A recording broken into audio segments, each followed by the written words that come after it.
A new terrorist group has emerged from the northern states called LUKARAWA.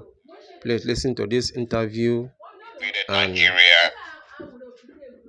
be very, very careful of what is going on, the insecurity that is going on in the country. Please watch. See any military presence, any security presence in those regions?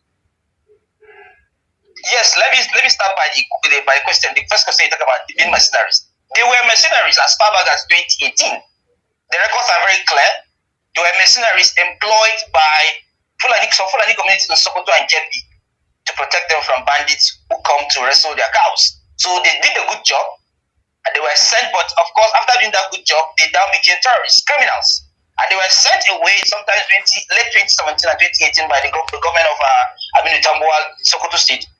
When they were sent back in 2018, they now decided to remain there, and then later took advantage of the July 2023 coup by Niger, which withdrew Nigeria from regional blocks, and then suspended Niger's constitution, withdrew Niger army from the multilateral joint task force, then making our border with Niger, and of course Niger's border with Cameroon and other countries so porous.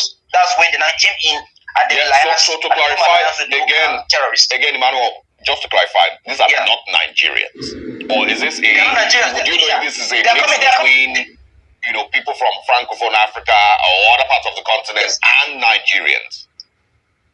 They are not Nigerians. They are from Mali and Libya and some parts of Algeria. My records and my investigation shows that some of them are from Mali, some of them are from Niger, and some of them are from Algeria. Mali and Libya actually share the border with Niger.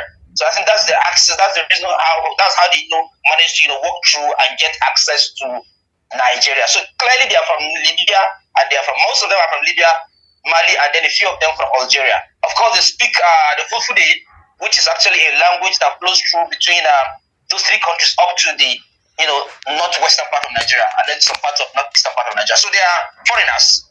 They are foreigners, but right now they are formed alliance with local terrorists, which is so unfortunate. They are formed alliance with the likes of course we know that Nigerian army have done a very good job. They have sent they have put Bello Turji right now on the run, and some of his they have killed the general Kachala Sububu, and then of course very big champions have been killed, weakening the local terrorists in the northwest. But the ones that are coming up are being recruited by Lukarawa. Lukarawas are coming now with full force, and just like we said, the Operation Fasayama is meant to cater for Sokoto, Zamfara, and Katsina State. And Kebbi is not, among. And Kebbi is right. It's actually the main entrance where these guys are coming in to take advantage of them.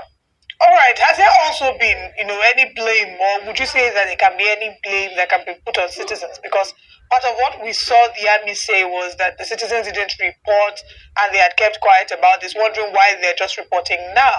So is there any blame? Is there a shared responsibility here for the citizens? I mean, these citizens who are, in some cases, living with fear, or in some other cases, having to pay terrorists to guard their farms and, just ensure that they're not being attacked.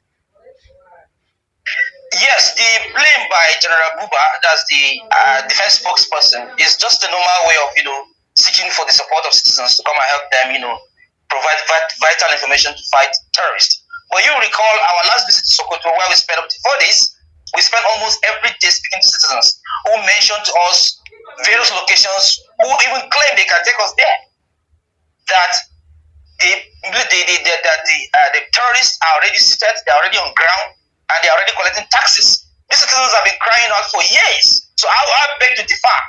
I beg to differ that because we have videos, we have evidence to show that we have talked to citizens who spoke to us in various languages outside Fulani. They spoke to us passionately on 4 or 5 different occasions that they have been crying out that the terrorists have come and have taken their lands and that they need help, they need more reinforcement of troops. We went to Sabon-Burni local government area. It's a local government area which is a neighborhood, just a stone throw to Niger Republic, where we saw a whole community was being sent away from their communities to just come and take refuge inside the local government headquarters. About 4 secondary schools, 4 primary schools, making 8 schools being occupied by communities who have been ransacked as IDP camps. So I beg to defy that because these citizens have been crying for Sokoto. where we can tell you point blank that we have evidence that they have been crying for years, for months, that they need reinforcement and that terrorists have taken over their communities. So it's not true. I don't think that. I beg to differ that the citizens have kept quiet and have not spoken.